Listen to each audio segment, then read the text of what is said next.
da Fundação do Brasil Sem Drogas e ainda ajudou a desenvolver diversos projetos sobre o tema, abordando a prevenção e o tratamento. E é claro, também vamos falar sobre o empoderamento feminino, algo que está bastante em alta, né? Boa noite mais uma vez, Andréa, seja bem-vinda aos microfones aqui da Sucesso News FM.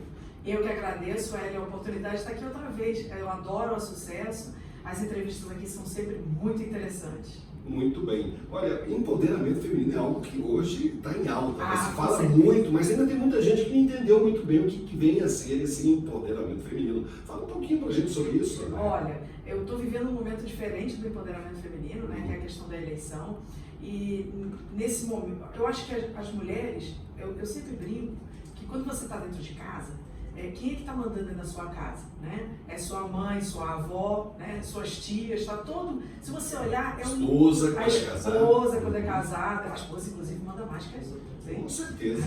Manda até na sogra, se for.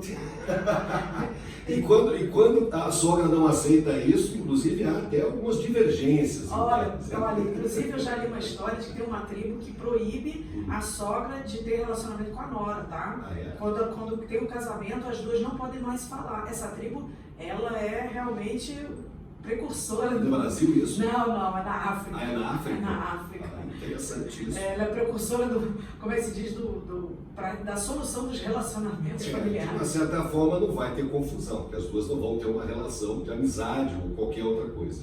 Qualquer outra coisa é o mais comum, né? É verdade. Então, o que acontece? Se você olhar os núcleos familiares, são as mulheres que estão liderando as famílias. Então, nada mais justo que essa liderança, cedo ou tarde, fosse chegar do lado de fora da casa, né? Então, o empoderamento feminino é dar à mulher a oportunidade de ser o que ela quer ser dentro de núcleos de liderança, não importa qual, sem que uma sociedade machista fale mais alto do que a capacidade da mulher de liderar. Eu, inclusive, vi uma pesquisa recentemente, foi publicada, até fiz a pesquisa aqui agora novamente, de que diz que 35% dos lares brasileiros estão sob comando feminino. Eu acho que é mais, hein? Aqui, 35, comando que eu me refiro aqui, não é só o comando de orientações, não. Comando, inclusive, financeiro. Financeiro. 35% dos lares femininos têm o comando financeiro das mulheres, ou seja, as mulheres que estão à frente bancando esses lares. Porque o marido está desempregado, ou porque não tem mais marido, ela que acabou assumindo, né, os filhos, enfim. Agora, se a gente pegar e colocar nesse bolo aqui, as mulheres que também comandam os lares, não necessariamente financeiramente, aí esse número vai crescer muito mais. Eu acho que vai quase 100%. 99,99. Olha, eu não sou, como se diz, eu não sou feminista, não, eu acho que é direitos iguais. Eu luto para que... Existe uma coisa muito ruim hoje na sociedade, você falou a questão das mulheres bancando as famílias, né? As mulheres 35% líderes financeiras das famílias. É muito triste porque também tem pesquisas mostrando que a mulher ganha 30% menos que o homem ocupando o mesmo cargo. O que eu acho extremamente complicado, né? Porque as responsabilidades são as mesmas, as despesas são as mesmas. Exatamente. Por que a mulher tem que ganhar menos que o homem no mercado de trabalho? O que eu acho muito injusto. E ainda existe aquela situação de que quando chega para se escolher um líder em algum lugar, a mulher nunca é a primeira opção. É outra pesquisa também. Se você olhar os cargos de chefia máxima, os CEOs, por exemplo, né, que são os não são as mulheres que comandam. Não são as mulheres que estão chegando nesses cargos. O que também é injusto. Porque existem mulheres extremamente competentes para poder assumir cargos de grandes empresas, como nós já vimos, né? Dia desses nós estávamos conversando com a Simone Tebet, que é senadora, extremamente inteligente, muito competente. Muito inteligente. É candidata, inclusive, também à presidência, uma das candidatas à presidência da República, e ela estava falando sobre o trabalho desenvolvido por ela. Eu achei muito interessante. Ela foi 2 vezes vice-governadora, né? E também vice-prefeita lá do município onde ela mora, no Mato Grosso, e falando sobre a responsabilidade que as autoridades no Brasil não tomaram quando deveriam, né, ter assumido uma empresa da Petrobras, uma das indústrias da Petrobras que produziria os insumos agrícolas para o Brasil.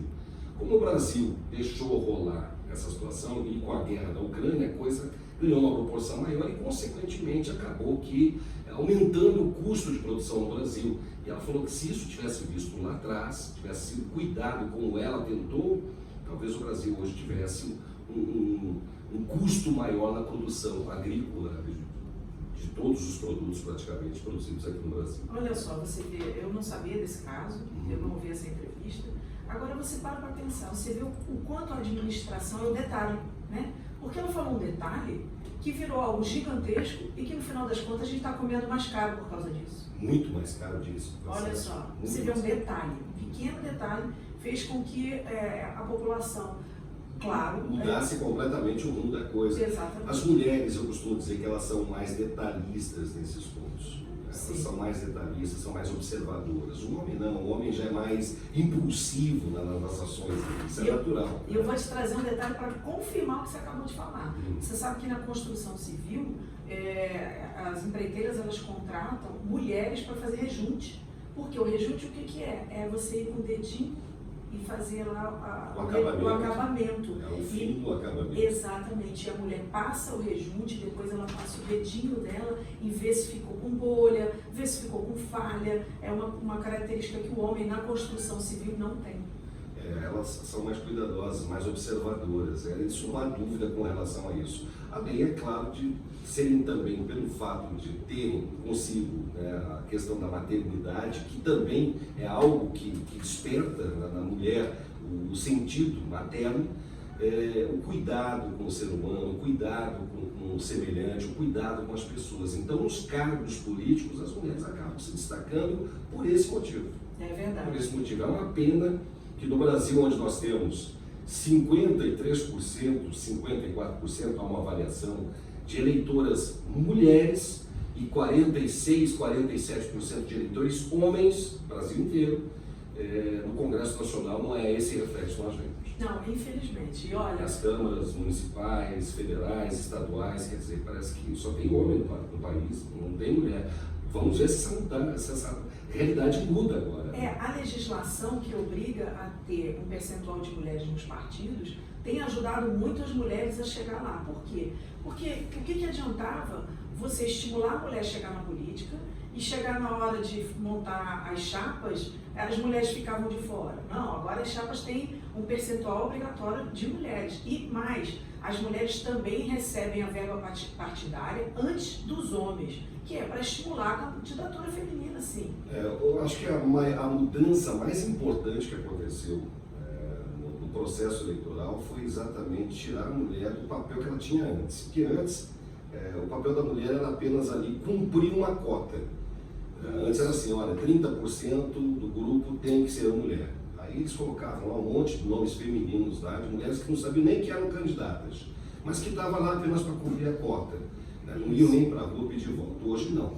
Hoje o TRE entendendo isso, o TSE entendendo essa situação, exigiu que não somente cumprir a cota, a mulher também tem que participar do processo, recebendo recursos para poder estar diante dos palanques para poder pedir voto e, é claro, também estar representando o Brasil, cada qual no seu posto, cada qual no seu cargo. São várias barreiras, né? Então, essa barreira da cota foi importante, a barreira da questão financeira tem sido importante também, e agora a gente vai para a barreira do eleitor, né? O eleitor tem que se conscientizar. A maioria é mulher. Temos que lembrar que 53, 54% dos eleitores do Brasil são mulheres. Exatamente. Então, eu sou uma pessoa que sempre defendi que mulher votava em mulher. Tá? Eu estou sendo sincera aqui. Mas será que vota mesmo? Pelo menos até então. O homem era sempre a minha segunda opção. Mulher. Primeiro olhava a mulher. Se a mulher não estava dentro do que eu acreditava, aí eu ia buscar outra mulher. Não tinha outra mulher, aí eu ia para a escolha de homem. Eu sempre votei assim. Sempre vou ter sim. Mas eu acho que nem todos pensaram dessa forma. Com certeza. A grande maioria talvez não pensasse As assim. minhas compatriotas femininas não pensam assim, mas tem que pensar assim. Mas eu acho que é o momento de rever essa situação e analisar que é importante que se tenha, né, não só mulheres, mas também homens, mas que acham um equilíbrio, né, que se fosse metade, que houvesse uma representatividade à altura, porque hoje a representatividade da mulher nos cargos públicos é algo assustador. É verdade. É algo que fora da realidade do nosso país, que, na verdade, abriu espaço, e a mulher já há tanto tempo já teve a oportunidade de votar, de estar no mercado de trabalho, porque então também está vivenciando esse meio político. Eu, inclusive, quando a Dilma, que foi a primeira presidente mulher do Brasil, se candidatou, eu não acreditava na possibilidade dela se eleger. Mas não pelo fato da competência, partido, não estou entrando nesse mérito. O mérito que eu me refiro é o fato dela ser mulher. Olha só. Não tínhamos na história democrática do Brasil, da nova história democrática do Brasil, uma presidente mulher. Isso é verdade. E ela quebrou esse tabu, ela quebrou esse elo. Né? É foi a primeira mulher presidente do Brasil. Agora você olha os cargos de direção no Brasil, tanto no federal quanto nos locais, você vê pouquíssimas mulheres secretárias de Estado, pouquíssimas mulheres ministras, né? Não tem, se você olhar. Vamos para o Distrito Federal, quantas deputadas nós temos? Agora, isso, você citou, deputada federal aqui no DF, a cota não, né? O número de mulheres é maior, olha só. Federal. Mas em distrital? É distrital. Ainda não. É assustador. Ainda nós não. temos aí inúmeros deputados e a representatividade feminina está muito distante da realidade do Distrito Federal. Eu tenho uma esperança, né? Porque como a gente é o único estado da federação que tem mais mulheres na Câmara do que homens, na Câmara Federal, isso significa que a gente já deu um passo além em relação ao resto do Brasil. Agora precisa também ter essa representatividade à mesma altura, do mesmo nível na Câmara Distrital. Eu anseio por isso, com certeza. Pois é. E quais são os seus projetos iniciais para desenvolver o trabalho em prol, é claro, da mulher? Eu tenho certeza que você vai focar também esse trabalho aqui no Distrito Federal. Então, eu já foco na mulher numa área específica, porque eu estou há 19 anos na luta contra a dependência química, ajudando as pessoas com dependência química a descobrir uma nova maneira de viver, livre do álcool e das drogas. Eu também ajudo as famílias de dependentes químicos a lidar com o dependente químico dentro de casa. E, claro, eu tenho um carinho especial quando eu encontro nessa situação uma mulher. A mulher tem características diferenciadas, inclusive quando ela é dependente químico, inclusive quando ela está tendo um vício, seja de alcoolismo, seja de drogas ilícitas, né? Então, por ser mulher, eu enxergo essa mulher que está com essa dificuldade de uma forma muito mais próxima, né? Então, a gente, infelizmente, tem um índice muito alto hoje de mulheres, principalmente na Cracolândia, tá? Que são dependentes químicos já de crack. A Cracolândia que você fala? São Paulo, daqui? Não, setor comercial sul aqui. Aqui tem a Cracolândia? Então, aqui do seu lado. Vizinha nossa aqui? Aqui no Buraco do Rato. Eu não conhecia. É bem do lado aqui da rádio, inclusive, foi onde eu comecei o trabalho. Buraco do Rato? Buraco do Rato. Aqui do lado. É onde tem aqueles subterrâneos do setor comercial sul. Sei. Então, atrás do BRB ali. Isso, ali embaixo, na verdade, embaixo do BRB. Aqueles subterrâneos. Eu sei. Subterrâneos onde tem os ali é conhecido como Buraco do Rato? Buraco do Rato. E ele é Buraco do Rato, não é porque passa coelhinho peludo ali, né? Enfim, porque é um lugar realmente que tem uma característica de ser muito, infelizmente, isolado, sujo. Então, ali os usuários de crack descem ali para fazer o... Utilizam um espaço para isso. Isso, exatamente. Ficam ali, às vezes dormem, às vezes ficam jogados ali. Então, quando eu comecei numa ONG aqui, que tem aqui em Brasília como voluntária, que é a ONG Salve a Si, quando eu comecei ali a trabalhar no Buraco do Rato há 7 anos, o que aconteceu? O que eu percebi nesses anos todos que eu estou lá? As mulheres que estão ali na Cracolândia, elas foram vítimas de violência sexual na infância, né? Foram vítimas de pedófilos. Isso é regra? Isso é maioria. A grande maioria. A grande maioria. Então, assim, porque a mulher, ela, infelizmente hoje, isso ainda é muito forte no Brasil, a questão da pedofilia. E aí o que acontece? Essa mulher, quando ela sofre esse tipo de violência na infância, ela às vezes nem demora a lembrar, às vezes precisa de até de um psicólogo para lembrar, ou lembra e acaba começando a usar drogas para poder fugir disso, fugir da dor, fugir das lembranças.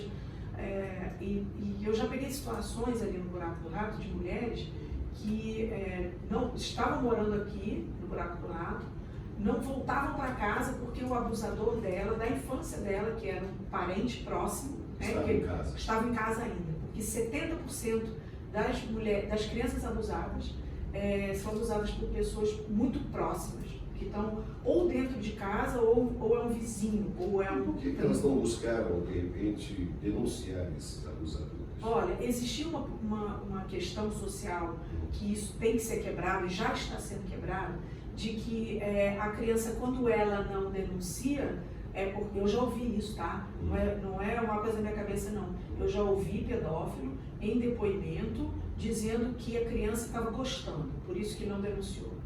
Gostando de ser abusada. Exatamente, que ela estava gostando, por isso que ela não denunciou antes, porque esse caso específico que eu estou citando é uma pessoa que só fez a denúncia depois que completou os 18 anos, né? Porque ela se sentiu forte o suficiente para enfrentar aquilo e acusou.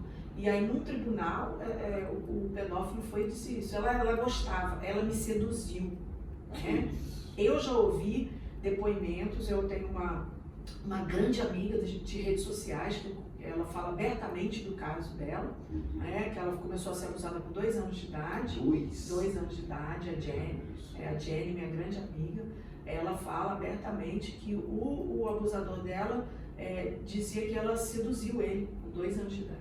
Né? Então, assim, então a gente precisa ter eu tenho um olhar muito próximo da mulher que está nessa situação do crack, porque se você começar a investigar, você vai invariavelmente acabar no abuso sexual da infância. Existe 70% de casos que partiram desse abuso. Exato, não, 70% o abusador está dentro de casa.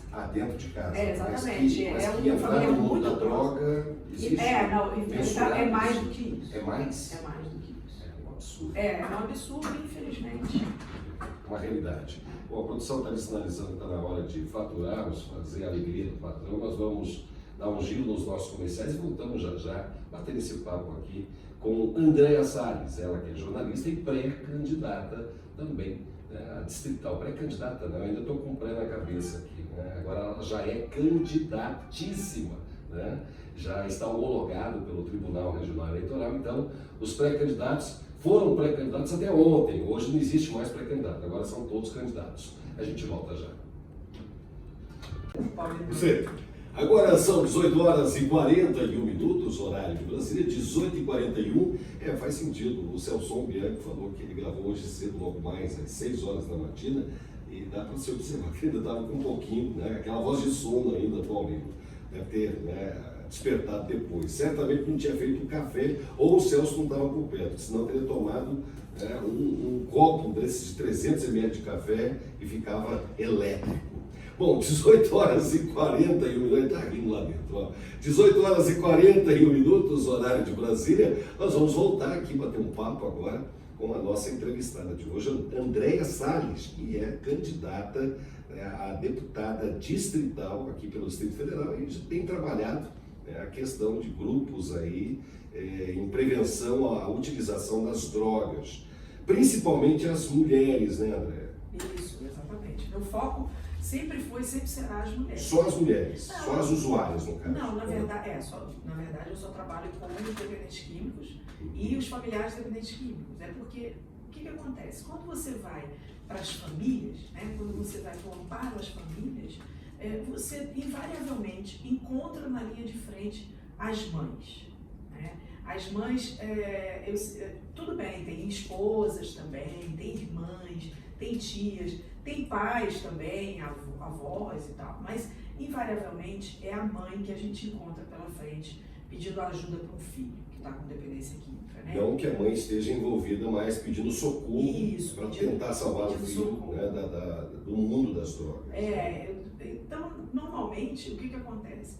As mulheres sempre vêm até mim, normalmente, né? Porque se identificam. Né? A verdade é que a mulher, ela sempre se sente abraçada por outra mulher. Então, quando eu vou para essa luta, para ajudar as famílias a lidar com o dependente químico dentro de casa, é muito bonito ver o trabalho que as mães têm de não desistir, de tentar de todas as formas ajudar os filhos a sair disso. Claro, às vezes metem os pés pelas mãos, né? Se eu começar a contar as histórias, o que as mães fazem? Eu gostaria de ouvir uma dessas histórias. Então eu vou contar as histórias seguinte. Conta pra gente. É trágico se não fosse, é cômico se não fosse trágico, né? A verdade é essa, né? Sim. Eu conheço mãe que dormia vestida, né? Dormia de tênis, porque esperando a ligação da polícia para sair correndo para ir atrás do filho numa delegacia. Meu Deus. Ou então de um IML, isso é a parte triste, né? Porque a mãe também, claro. Sim, imagina que pode acontecer o pior, que pode acontecer o pior, sim. Claro. Independente químico, Esse visual, universo, né? que está no meio da rua, infelizmente lidando com drogas ilícitas, ele está assim, sujeito a numa briga ou numa troca de tiros. Uma disputa pela boca. De repente ele está lá e efetivamente ele pode falecer. Então eu já conheci mães que dormiam de tênis, com roupa e tênis e a bolsa do lado. Tá? Eu já conheci mães que foram até as bocas, isso não foi uma só não, e mãe a boca de fumo catar o filho, sem brincadeira, mais de 100. Eu sempre, quando elas chegam para mim e contam essa história, eu falo assim... Eu imagino como é que deve ser a abordagem delas nessas bocas de fumo. Eu sempre falo, pelo amor de Deus, não faça isso de novo. Mas olha, é uma coisa, eu digo que o amor que uma mãe tem quando vai para um lugar desse... Ela não tem medo, não tem receio. Não tem medo. Ela quer tirar o filho de lá. Exatamente. E o amor é uma coisa fenomenal, porque todas as histórias de mães que contaram para mim que foram para a boca de fumo caçar o filho lá, em geral o traficante, se o filho estava lá com o traficante, eu já ouvi histórias do traficante dizer assim, leva teu filho, porque se minha mãe tivesse feito isso comigo, eu não estava aqui. Olha só. O traficante falando isso. Leva. Ou então leva, porque teu filho está dando muito trabalho aqui pra gente. Também acontece essas coisas, entendeu? Mas não deve fazer isso. Eu estou falando aqui a título de histórias de mães, né? Histórias de mulheres lutando, né? Então, olha, eu já vi história de mãe que já foi para a boca de fumo comprar para o filho não sair de casa. Isso é outra loucura, né? Você comprar droga para o próprio filho, né? Claro, é o desespero. Dos males, o menor, né? Ela deve ter imaginado assim. É ruim, mas pelo menos ele não vai sair de casa, o risco é menor. E o pior, a mãe achar que ela não estava correndo risco. Pois é. Imagina. Então é uma loucura. Então, eu sempre, quando eu recebo as famílias assim, eu digo que essa família está adoecida. Né? Essa doença tem nome, inclusive, chama codependência. Que é codependência, que é uma doença que está agregada à dependência do outro, do familiar, ou do parente, do amigo, que seja. Então, o que acontece? Quando eu recebo essa família adoecida, então a primeira coisa que eu falo, não pode ir para a boca de fumo, pelo amor de Deus, não faça. Não vai resgatar seu filho? Não vai. E a segunda coisa que eu falo, por que você não pode ir? Porque você tem que cuidar primeiro de você, para depois tentar ajudar o outro. Tem aquela regrinha do avião, primeiro bota a máscara em você, para depois ajudar uma pessoa que tem necessidade de ajuda, que está precisando de ajuda. É isso, a regra é essa, você tem que se ajudar primeiro. Porque quem não se ajuda primeiro, não vai conseguir ajudar o outro a sair da dependência química. Então, eu sempre chego primeiro nas famílias falando isso. Primeiro se cuida. Depois, a gente conversa em ajudar o outro. Tem mensurado em algum órgão, em algum momento, as pessoas que conseguem se livrar dessa dependência? Olha, o índice, o que acontece? Infelizmente, a gente não tem pesquisas na área. Eu fui... Interessante, porque realmente não se vê pesquisas que tratam esse assunto. Né? Parece que é uma unanimidade, não há interesse. Existe pesquisa para tantas coisas, né? E eu vou lhe falar. Eu fui conselheira de políticas públicas sobre drogas do Distrito Federal, né? Eu integrei o CONEM com vaga da sociedade civil, e no CONEM, quando eu tive que sair para desincompatibilizar, a gente estava começando a fazer uma estruturação de pesquisa, porque precisa ter pesquisa nessa área. Claro, até para poder mensurar, ver onde tem que se trabalhar mais, onde tem que colocar o time em campo, poder evitar que novos adolescentes se envolvam também com droga, coisas do tipo. Os ouvintes vão achar que a gente conversou sobre isso antes, mas está entre uma das minhas propostas em relação à Câmara Distrital.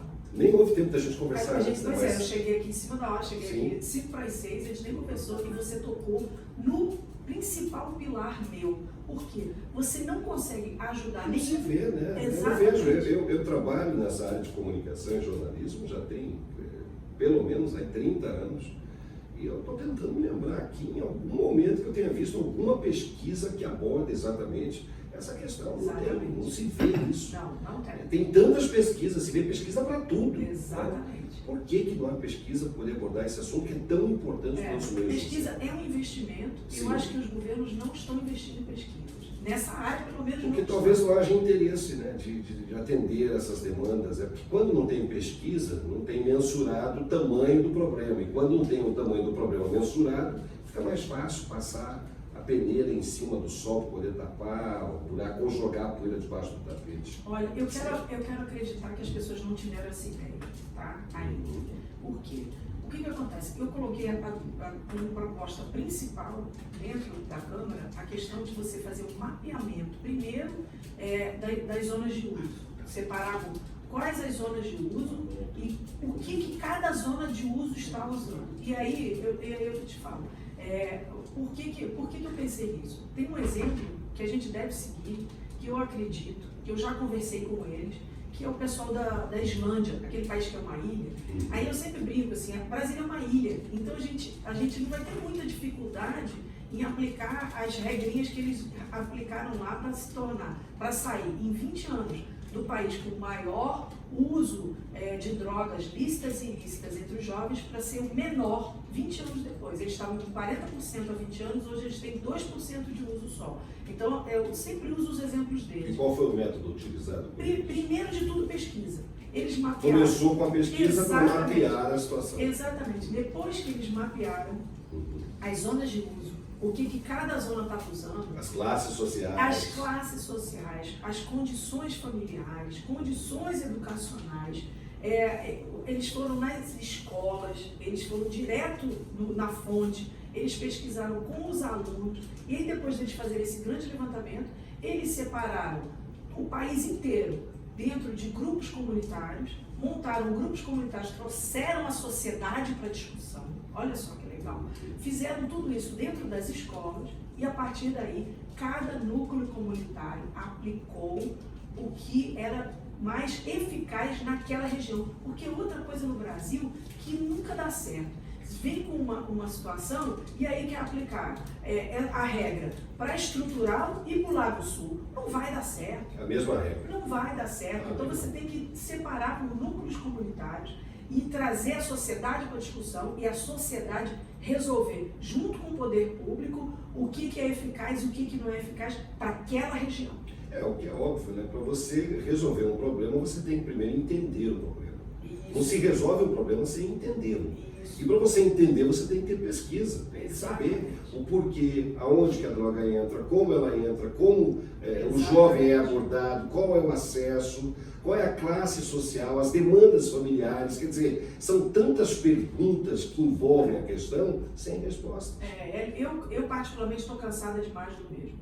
Eu sempre escuto as pessoas, tem que capacitar o professor. Tá bom, gente, é importante sim capacitar o professor dentro de lidar com a dependência química. Mas capacitar o professor de que forma? Capacitar todos os professores de forma igual? Ou ele vai ter que lidar com o menino lá da região do Guará, igual ele vai ter que lidar com o menino lá da região da Ceilândia? Então, as próprias capacitações não podem ser iguais. Então, é o que eu falo, sempre que eu vejo as propostas, vem lá, tem que capacitar isso e aquilo. Não, gente, vamos escutar a sociedade, descobrir o que aquele núcleo está precisando, escutar todas as dores, e aí depois partir para o ataque. E aí o ataque tem que ser específico para cada região. É, como você colocou, mais do mesmo. Isso quer dizer, é muito fácil falar, vamos capacitar, né, como se todo mundo fosse robô e todo mundo fosse igual. E quando se observa que não é assim que funciona, que cada sociedade tem uma demanda diferente, né, cada grupo social tem uma demanda diferente, uma forma diferente de agir, aí a coisa muda um pouco, né, de configuração. Com certeza. Parece óbvio, mas eu acho que não sei se as pessoas não tiveram ideia de fazer isso. Ou interesse. Falta de interesse, eu acho que talvez tenha sido o principal motivo. Mas olha só, estamos todo mundo vendo gente na calçada, jogado, ser humano igual a nós, porque assim, eu sempre tento trazer para a sociedade o olhar do dependente químico que eu tenho. Porque uma vez eu escutei isso de uma pessoa, foi fenomenal, eu carrego isso para o resto da minha vida, que é o dependente químico é um coração fatigado pelas lutas diárias. Sim. Então, assim, ele é um cidadão como outro qualquer. Sim, a diferença é que quando você vê, você tem esse sentimento. Mas será que quem tem a caneta na mão e que pode mudar essa realidade tem o mesmo sentimento que você? Essa pergunta que eu faço. Talvez não. Talvez não tenha essa mesma visão que você tem com relação aos usuários de droga, porque a realidade é outra. Eu não estou aqui mensurando a responsabilidade de quem tem a caneta, até porque vive uma realidade diferente, vive uma situação diferente e talvez não consiga enxergar isso porque o horizonte não permite isso, né? É uma questão de horizonte. Você só enxerga o horizonte quando você conhece o horizonte, quando você já vivenciou ali, esteve presente ali, conhecendo a mãe daquele drogado, sabendo da dificuldade que a mãe tem, conhecendo o drogado, sabendo o que ele vive no dia a dia. Então, essa realidade, talvez o fato de quem tem a caneta não conhecer, seja um motivo pelo qual não tenhamos aí mensurado essas pesquisas que já deveriam ter sido feitas. Existem tantas pesquisas, eu volto a tocar nesse assunto, e dificilmente se vê pesquisas que abordam profundamente essa questão no Brasil. E sabemos que o Brasil tem, né, uma demanda elevadíssima de usuários de drogas em todos os segmentos sociais. E quando se fala usuários de drogas, se imagina que o usuário é aquela família que, né, está destroçada já pelo abuso, no caso das mulheres, aquela família que não tem condições financeiras para poder sobreviver. Não.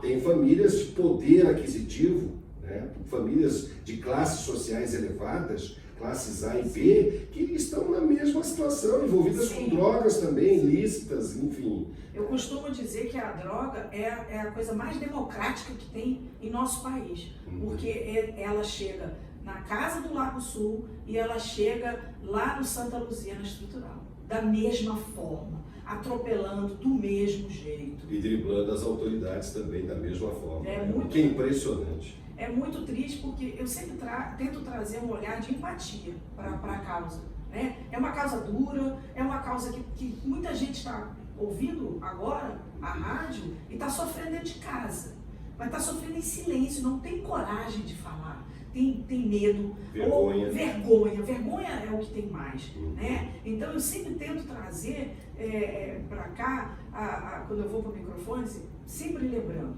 a dependência química é catalogada pela Organização Mundial de Saúde como doença. Então, não é safadeza, não é cidadão de quinta categoria. Essa pessoa está catalogada como uma pessoa que precisa do setor de saúde pública para ajudar. Então, primeira coisa, não é safadeza, é doença. Então, as famílias que estão com esse problema dentro de casa precisam primeiro enxergar dessa forma, o dependente químico como alguém que precisa da saúde mental, né? E agora na pandemia todo mundo lembrou da importância da saúde mental. Eu conversei com um bombeiro. Nunca se falou tanto, né? Nunca. Graças a Deus está se falando, porque eu conversei com um bombeiro que no auge da pandemia estava atendendo 10 tentativas de suicídio por dia. Que absurdo. É isso. Então, nunca se falou tanto da saúde mental e o dependente químico está dentro desse núcleo da saúde mental. Ele precisa ser olhado dessa forma, esse olhar de empatia, esse olhar de carinho e de ajuda. E tem que começar pela família. A família precisa olhar ele dessa forma, porque aí é o primeiro passo para tentar ajudar. Perfeito. Bom, são 18 horas e 57 minutos, nós vamos para um break comercial e vamos continuar esse assunto. A gente volta já com mais informações. sobre a 399 e a liberação, né, da medicação que continha a maconha, vamos colocar, rasgar o verbo, como um dos principais ativos da medicação para poder ajudar crianças, né, jovens a resolver problemas de saúde. No mundo não existe ainda, pela comunidade científica, algo que não seja experimental nesse meio, né? Ou já tem algo concreto já de que o medicamento traz resultados positivos. Então, eu quero separar aqui, porque eu acho que a confusão de chamar CBD de maconha é proposital da indústria que quer plantar no Brasil. Tá? Ah, é? Não tem relação, não? Não tem nenhuma relação. Só tem origem da mesma planta. O que acontece? As duas vêm da cannabis sativa, só que o CBD, que é uma das 400 moléculas da cannabis sativa, olha só, a planta tem 400 moléculas. Certo. Uma delas, o CBD, que é o canabidiol, que todo mundo conhece, ele tem sim efeitos positivos em determinadas doenças, epilepsia, em alguns espectros do autismo. Então, o CBD... Causa dependência? O CBD não causa dependência. Não causa. Não causa dependência. Se ele for isolado, e o que eu falo de isolado? O CBD sozinho não causa esse problema de dependência? Não causa problema de dependência. Então, o CBD precisa ser isolado. Isolado de quê? Do THC. O Esse THC, é o que causa dependência. Exatamente. Ele é o que causa barato, é o que causa o barato da maconha, tá? É o que vicia. É o THC. É o THC. Então, quando você tem o CBD isolado, você consegue administrar em criança, administrar em adolescente, e realmente tem efeitos, eu conheço porque eu participo de grupos de mães que estão dentro desse espectro do autismo, que não aceitam, essas mães, não aceitam administrar THC nos próprios filhos. Mas por que então essa resistência da Anvisa com relação à liberação dessa medicação no Brasil? Então, ela já que o CBD não causa dependência, não tem esse problema como o THC. Então, em julho de 2019, mais ou menos, meio do ano de 2019, a Anvisa finalmente abriu a lista de medicamentos de CBD a serem usados no Brasil. Não houve mais restrições com relação ao CBD? Quase nenhuma restrição, tá? Por quê? Porque a restrição existe em CBDs que vem com taxa do THC acima de 0,2%. Por quê? Até 0,2%, dentro do CBD, o THC não causa barato nem dependência. E aí, ele é aprovado no Brasil. Então, a lista de medicamentos a serem importados, liberados pela Anvisa, a serem importados pelas famílias, são essas que têm o CBD com até 0,2 de THC, que aí não causa dependência nem causa barato. E existem muitos medicamentos que estejam não, acima desse limite? A lista é enorme. Ah, eu tava lá na Anvisa, nas audiências públicas, fiz parte do grupo que sentou para discutir. Por quê? Porque eu estou assistindo as famílias que precisam, eu acompanho as famílias que precisam do CBD e que não aceitam dar THC para os próprios filhos, porque tem medo do efeito do THC em criança e adolescente, tá? Porque não tem nada comprovado. Cientificamente não existe ainda nenhum estudo o próprio CBD ainda está em estudo, mas o CBD claramente efeitos positivos. Exatamente. Então, assim, eu estava lá na Anvisa, ajudei a sair essa lista, porque ela era necessária para essas famílias. Agora, CBD é remédio, maconha não é remédio. E olha, essa história chama maconha medicinal. Não existe maconha medicinal no Brasil. Conselho... Então, o pedido de larga escala de plantio da maconha. Boa pergunta. Você sabe que... Qual a necessidade disso? Hoje, tem 14 mil famílias cadastradas para importar um medicamento. Para você, 14 mil famílias. Para você abastecer 14 mil famílias, você precisa plantar mais ou menos 1.000 metros quadrados da cannabis. Somente isso? Só 1.000 metros quadrados. Para que plantar em larga escala no Brasil, se não for para lucrar em cima da dor do dependente químico? Essa é a minha pergunta. Por quê? Porque eu sou contra, inclusive, produzir o CBD no Brasil. Porque como é que a gente vai fazer controle? Porque não tem controle, porque esse isolamento do CBD tem que ser feito em laboratório constituído. Você plantar em casa, você não consegue isolar o CBD. O teu óleo vai vir com THC. Não tem jeito. Só laboratório consegue isolar o CBD. O Brasil é um país rico. Tem que importar e fornecer no SUS. Você acha que no Brasil não ia dar certo esse negócio? Não tem como controlar. Controlar a plantação em larga escala de cannabis no Brasil, gente. Olha, eu sei que no Brasil existem roubo de gados, né? Já é uma coisa comum. Agora, de plantio ainda não tinha visto, não. Talvez... É porque ainda não tem. Mas talvez no plantio da maconha, né? No pé de maconha, a gente tenha aí recorrências nesse sentido. Pois é. Então, assim, você imagina o brasileiro, tá no empigo d'água, vai estar plantando isso em larga escala no Brasil. Claro que vai ter algum desvio, claro que a fiscalização vai ser frágil. A fiscalização já é frágil no álcool. Quantas pessoas não conhecem menor de idade bebendo? Então é contra a lei, gente. Menor de idade não pode beber. E eu não conheço uma família que não conheça um menor de idade que não esteja bebendo. Ou seja, já não tem controle da bebida. Como é que vai ter controle de uma planta, gente? Entendi. O tamanho do Brasil. Não tem como controlar. Não, vamos importar o CBD e fornecer de graça no SUS, que aí protege as crianças que precisam do CBD e protege o dependente químico. Bom, você é casada? Sou casada. E qual a relação do esposo, vendo você acompanhando esses dependentes químicos e tal, ele acata isso com tranquilidade, sem Nós estamos juntos nessa causa, eu e meu marido, porque eu entrei nessa causa porque ele é dependente químico. Ele é adicto em abstinência há 19 anos. Então, quando ele parou de usar, ele é adicto de cocaína, né? Porque a gente fala que é adicto porque ele tem que se vigiar o resto da vida. Não existe ex, né? Não existe ex-dependente químico, é o só por hoje. Não existe ex-tabagista, não existe ex-alcoólatra, não existe... Exatamente. É para a vida toda. Tem que estar sempre se monitorando para evitar o primeiro trago, o primeiro gole, e aí por aí vai. Só por hoje. Então, ele está junto comigo nessa luta. Então, ele é o meu maior apoio, ele é meu arrimo, é o meu maior suporte. Porque ele fala que o meu amor por ele, porque o meu marido é o amor da minha vida. Eu tenho 2 filhas, mas o amor da minha vida é meu marido.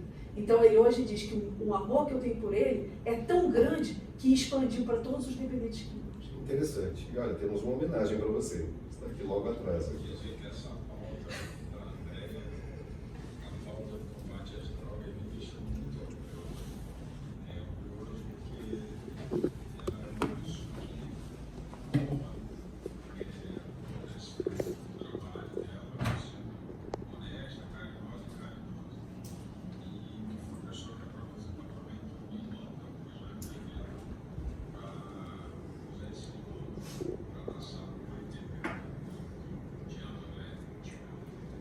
Fez do limão uma limonada.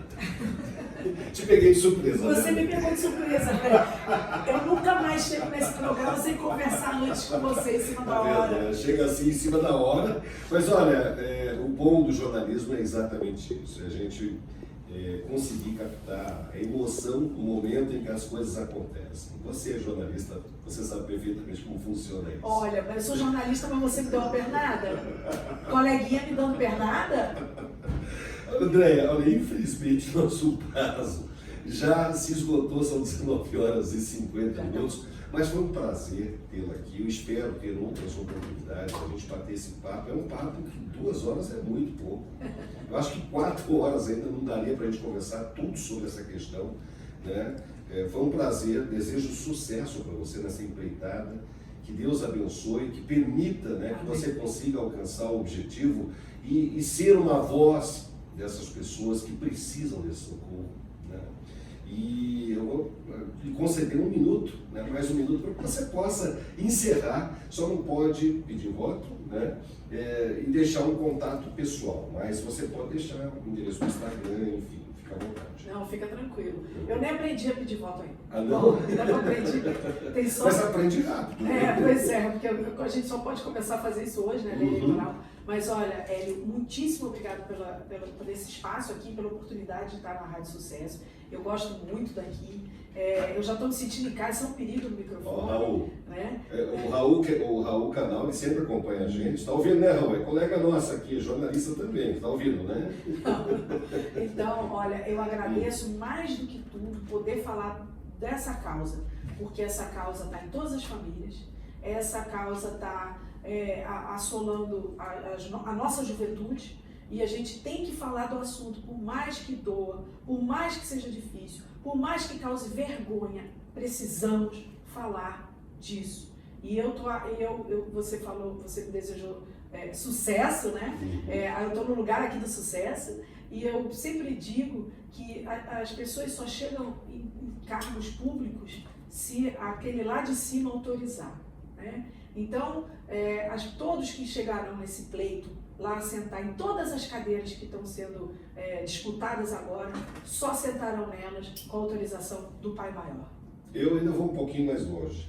Eu acho que o nosso Pai Maior, ele permite que nós ocupemos os espaços aqui terrestres de acordo com o objetivo que nós temos de vida. Se eu estou aqui diante do microfone é porque ele achou que eu tenho um compromisso aqui com alguém, ou com as pessoas, ou com os ouvintes, para poder estar aqui. Se você desenvolve esse trabalho com as pessoas que são drogadas, que precisam desse socorro, é porque ele te colocou nesse lugar, porque você tem a competência de resgatá-los. Eu tenho certeza disso. Amém. Eu tenho certeza disso. Bom, infelizmente nosso prazo se esgotou, são 19 horas e 52 minutos. Eu vou convidar nosso companheiro, mais uma vez, muito obrigado, Andréa. Vou convidar nosso companheiro, diretor-presidente da Rádio Sucesso News FM, para encerrar a segunda edição. O que foi? Amanhã temos o quê? Tem que anunciar aqui amanhã. Inclusive o nosso amigo Celso Bianchi mandou pra gente aqui. A Joana Dark amanhã, é isso? Aqui, a Joana Dark, quarta-feira, 17 de agosto, é amanhã.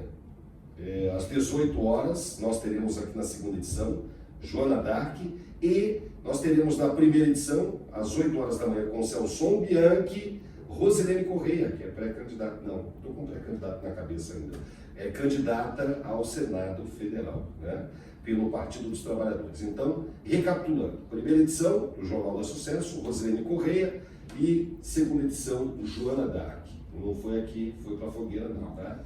Ela é médica e vai nos falar aqui sobre o trabalho que ela tem desenvolvido. Um abraço a todos, fiquem com Deus, tenham uma noite abençoada, próspera e de bastante repouso, e a companhia do nosso companheiro Raul Canal, diretor-presidente, para o encerramento da segunda edição do jornal. Fiquem